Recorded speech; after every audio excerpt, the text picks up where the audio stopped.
Olá, meus amigos, minhas amigas, meus irmãos, minhas irmãs.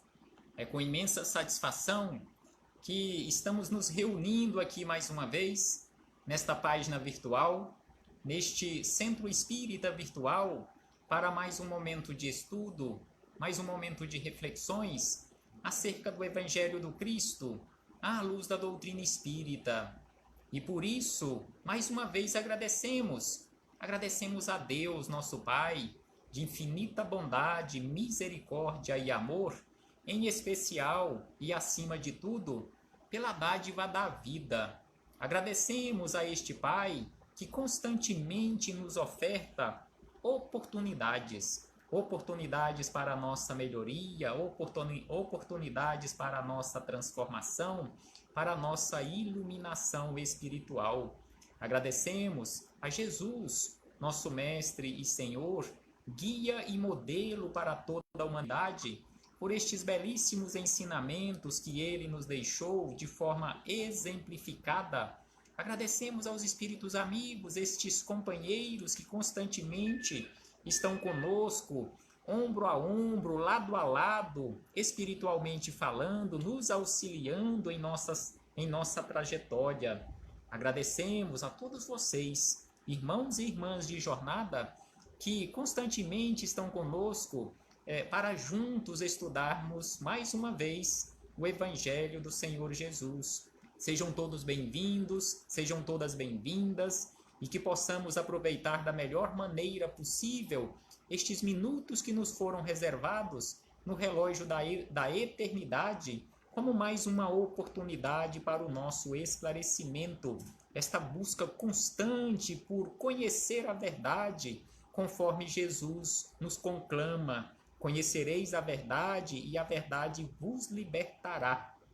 E hoje trouxemos como referência para as nossas reflexões o capítulo de número 14 do livro Luz Acima, a autoria do espírito Humberto de Campos, em parceria com Chico Xavier. E este capítulo número 14 tem como título A Orientação Cristã. Mas antes de começarmos aqui estas reflexões com Humberto de Campos e Chico Xavier, faremos mais uma vez leitura do livro Minutos de Sabedoria, agradecendo mais uma vez a presença de todos e de todas que aqui se fazem presentes, abraçando fraternalmente a todos e a todas vocês, em especial meu irmão Raimundo Ferreira, lá de Trindade, que hoje está nos visitando, o meu irmão Celói Pacheco, que também aqui se encontra, a nossa irmã Carlúcia, que também aqui está presente, a nossa irmã Vilma Guimarães, lá de Minas Gerais, que também se faz presente aqui neste momento, para mais este momento de estudo e de reflexões. Mais uma vez, sejam bem-vindos, sejam bem-vindas.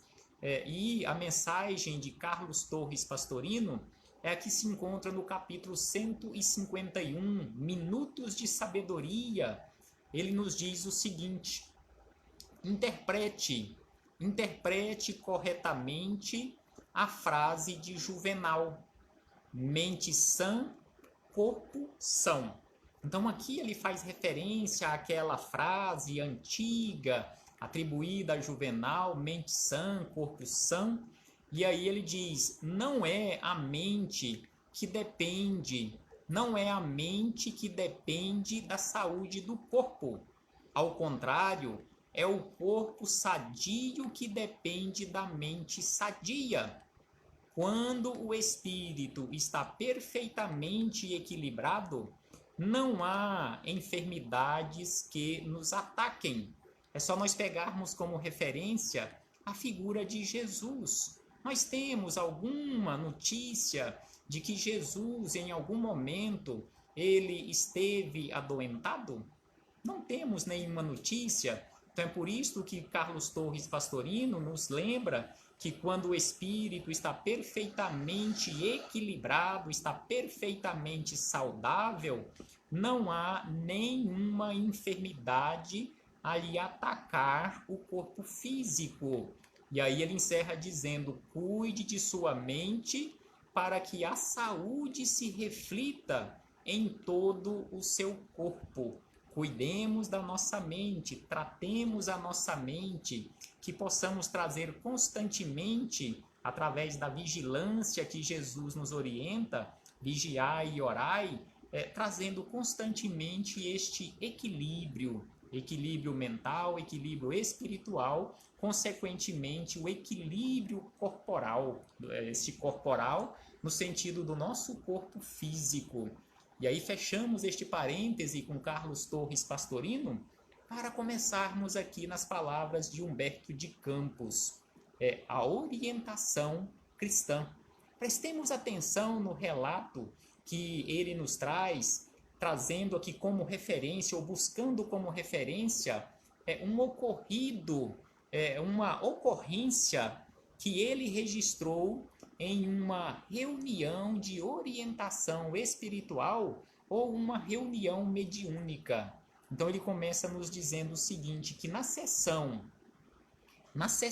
de conforto educativo, o consulente percebeu que o benemérito orientador espiritual se incorporara ao médium em transe, ou seja, se ligara ao médium em transe, e logo que o abnegado mentor terminou a preleção sobre tema evangélico, pediu licença para rogar-lhe conselhos. Então aquele que estava conduzindo aquela reunião mediúnica, aquela reunião de conforto educativo, aquela reunião de verdadeiro tratamento espiritual, então logo que terminou ali aquelas palavras em relação ao evangelho que foi proferida pelo orientador espiritual, ele aproveitou a oportunidade para lhe fazer uma consulta.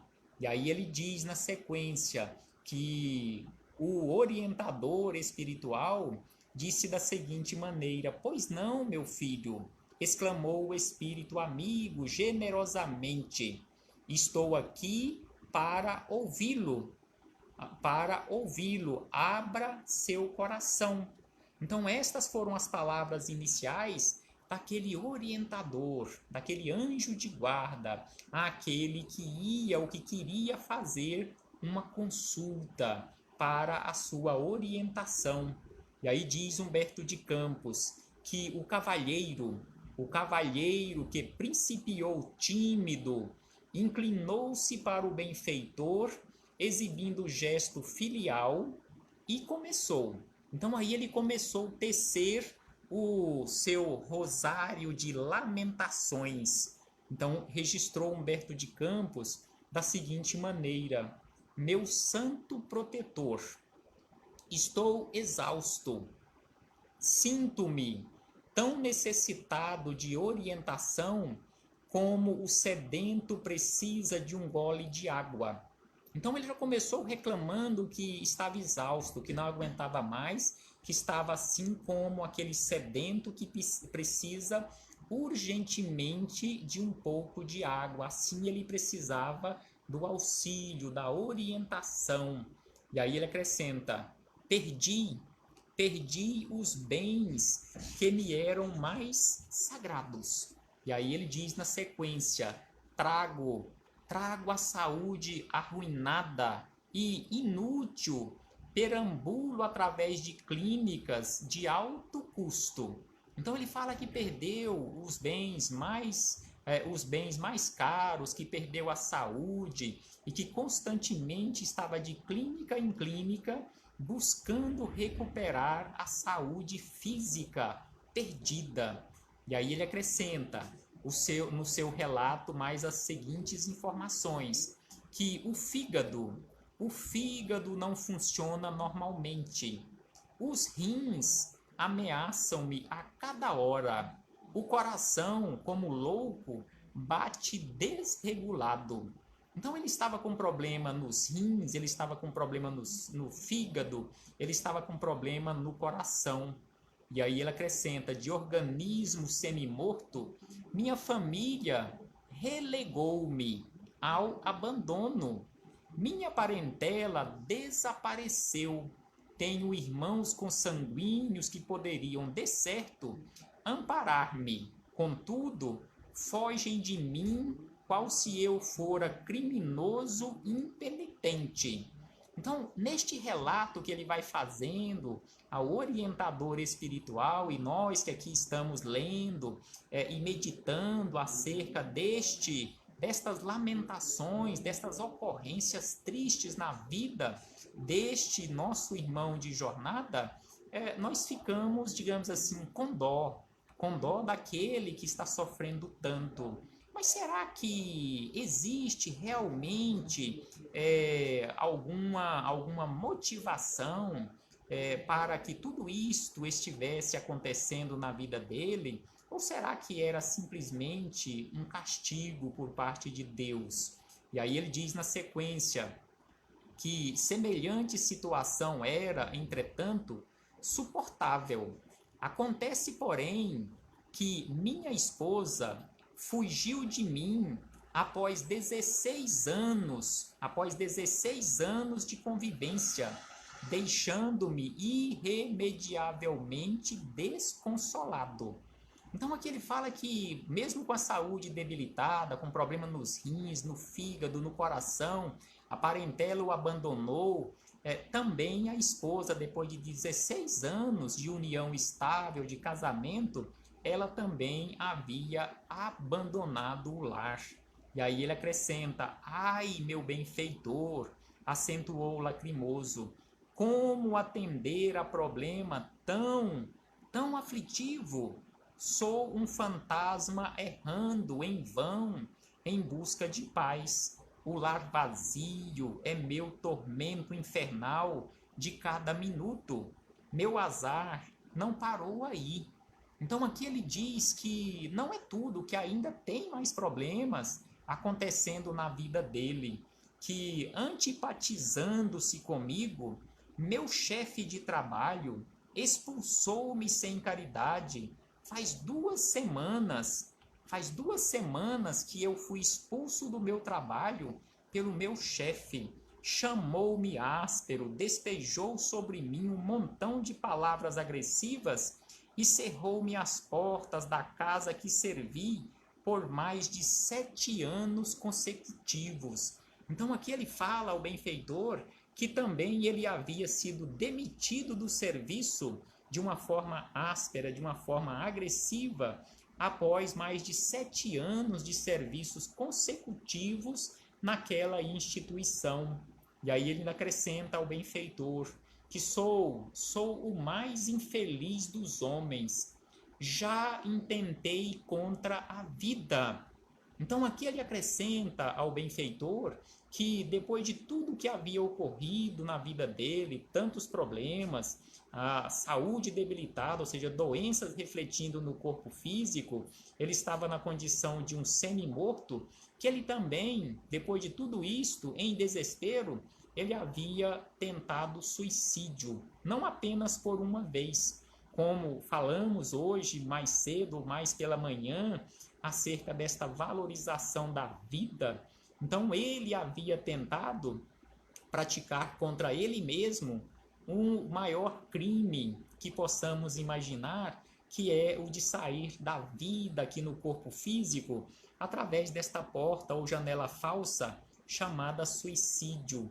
Então ele diz ao benfeitor que já havia tentado o suicídio. No entanto, parece que ainda nisso me persegue a má sorte. Ou seja, não deu certo, ele não conseguiu suicidar e ele classificava isto ainda na condição de uma má sorte. Ele teve a má sorte de não ter conseguido suicidar-se. E acrescenta: porque todas as minhas tentativas falharam, ou seja, ele havia tentado o suicídio não apenas uma vez, mas, conforme está aqui na frase, por algumas vezes. Todas as minhas tentativas de suicídio falharam, diz aqui este interpelante. E aí ele diz ainda que todas as oportunidades de melhoria são vedadas a mim.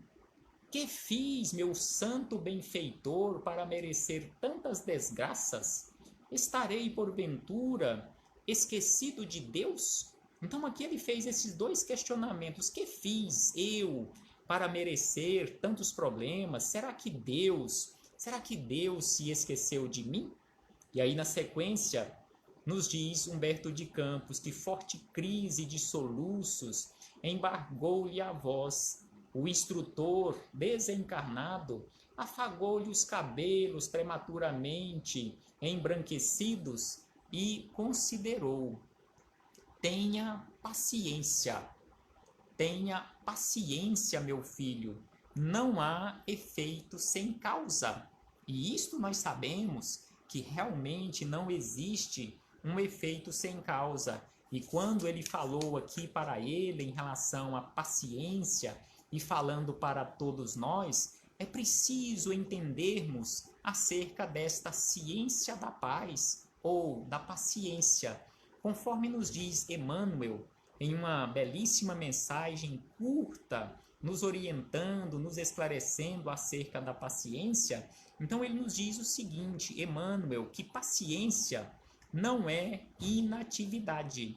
Então ter paciência não é você ficar de braços cruzados, não é eu ficar de braços cruzados, ficarmos de braços cruzados esperando para ver o que acontece. Então é por isso que Emmanuel nos diz, paciência não é inatividade. Paciência é você, é eu, é cada um de nós fazermos tudo o que estiver ao nosso alcance e sabermos esperar. Fazermos tudo o que tiver ao nosso alcance e depois termos a paciência de esperar o resultado. Então é por isso que Emmanuel nos diz que paciência não é inatividade, será um estado de compreensão. Então ele diz que paciência um dia será para todos nós um estado de compreensão. E ainda ele diz que a paciência não é uma almofada para que nos entreguemos ao sono da inércia, e sim uma escora segura para que aprendamos a caminhar. Então, paciência não é uma almofada para descansarmos, mas sim uma escora, uma muleta para que realmente aprendamos a caminhar, seguirmos adiante. Então, voltando aqui, fechando este parêntese com Emmanuel e voltando às palavras de Humberto de Campos, então o benfeitor disse a ele: tenha paciência, meu filho, não há efeito sem causa. Aí diz Humberto que o pedinte cobrou novo ânimo e implorou: inspira-me, devotado protetor, orienta-me, não me abandones. Que deseja que eu faça? Diz o orientador, ou pergunta o orientador. E aí ele diz, o pedinte: traça-me um roteiro certo, aconselha-me em nome de Jesus. Traça-me o roteiro certo, aconselha-me em nome de Jesus. E aí o instrutor questiona, do mestre que desceu das alturas a fim de nos servir e salvar? É desse Jesus que você está falando? E aí ele responde: sim, sim, gemeu o interpelado. E aí o benfeitor começa-lhe a recordar os motivos daqueles problemas, ou seja, a lei de causa e efeito. Então ele começa dizendo o seguinte: então, meu filho, volte ao princípio e retifique a sua própria senda, ou seja, retifique a sua própria estrada. E acrescenta: o Pai concedeu a você uma saúde harmoniosa. Deus concedeu a cada um de nós uma saúde harmoniosa. E aí ele acrescenta: no entanto, por que você que está reclamando de problemas nos rins, você que está reclamando de problemas no fígado, no coração, você que está reclamando de abandono, aí ele questiona: por que você asfixiou os seus rins com os drinks irritantes? E ainda ele questiona na sequência, em que se baseou para consumir largas forças em noitadas de prazer sem significação para a sua vida? E ainda ele acrescenta na sequência, ainda é tempo, meu filho, ainda é tempo de reconstruir. Esqueça os venenos diários que lhe desgastam as energias lentamente, através de um copinho aparentemente sem importância, e imprima ritmo regular à sua experiência de homem na Terra. Procure, diz o orientador, procure outro sim, as boas graças da família, assinando um acordo de boa vontade. Você faz referência ao abandono dos parentes, mas você não se refere ao escárnio que você devotou a estes parentes quando a sua posição melhorou no banco em que você trabalhava. Então ele reclamou ao orientador sobre o abandono dos parentes. Aí ele lembra também neste ponto que você não se lembra de quando você melhorou sua posição no emprego que você tinha no banco, quando você abandonou esses parentes, escarneceu em relação a estes parentes. E ainda ele diz, esqueceu facilmente os deveres de solidariedade fraternal e chega ao ponto de acusar os outros. Então você, quando podia ajudar, você não ajudou e agora você está acusando essas pessoas que não foram auxiliadas por você, que você as abandonou também e agora você as acusa de abandono? E aí ele diz, ele orienta aquele pedinte espiritual, regresse, meu filho, regresse na condição de um filho pródigo. Aí ele lembra aquela parábola de Jesus do filho pródigo. Regresse, qual filho pródigo? E revele sincera humildade diante de todas essas pessoas que você está reclamando delas. Revele verdadeira e sincera humildade. Peça desculpas para suas faltas. Seja carinhoso e bom. Quanto à sua esposa que lhe abandonou, que dizer? Quanto à esposa, que dizer em relação a ela? E aí ele acrescenta, você esqueceu a tirania doméstica de que seu coração voluntarioso abusou vastamente? Então ele era um verdadeiro tirano dentro de casa e aí estava reclamando que a esposa, depois de 16 anos de casamento, havia abandonado o lar. E aí o orientador lembrou a ele acerca disto.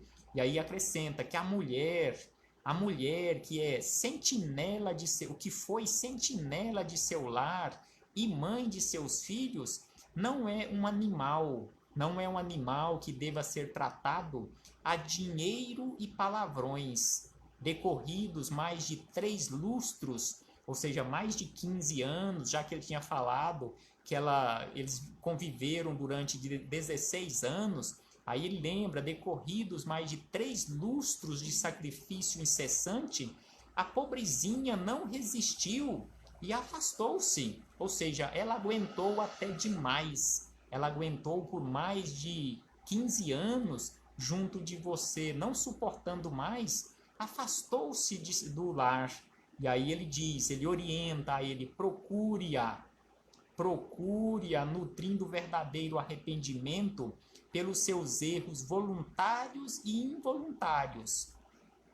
Penitencie-se, peça perdão pelo passado de sombras e guarde suas lágrimas, a fim de selar junto dela seus novos compromissos de redenção.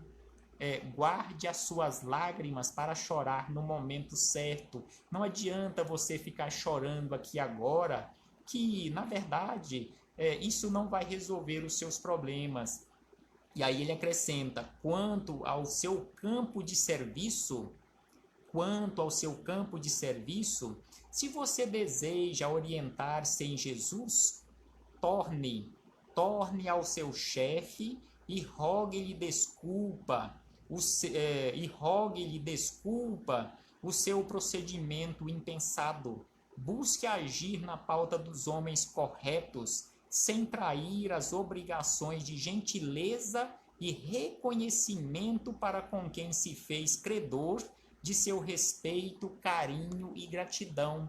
Então aqui o orientador lembra a ele que ele havia sido demitido, não por maldade do chefe, mas porque ele tinha sido desonesto naquele local de trabalho. Por isso ele orienta: volte ao seu chefe e peça perdão a ele também pela sua desonestidade. E aí ele encerra dizendo que o consulente, aqui já é Humberto de Campos, porque o orientador encerrou aqui os lembretes a ele em relação à lei de causa e efeito, bem como os remédios necessários para corrigir a rota na forma de orientação.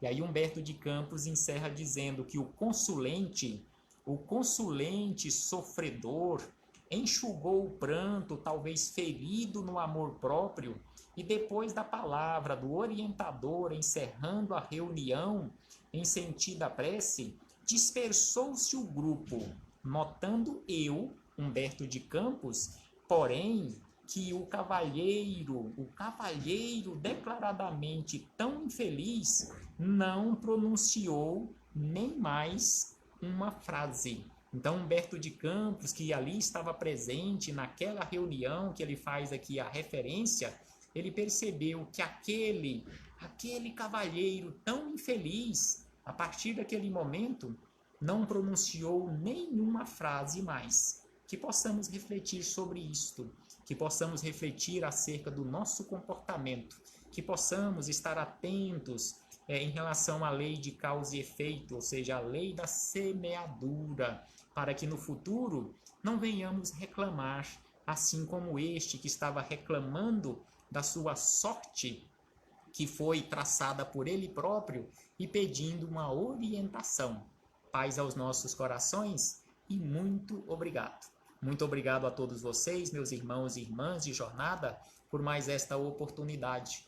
Recebam todos o meu abraço fraternal e de imensa gratidão. Paz aos nossos corações.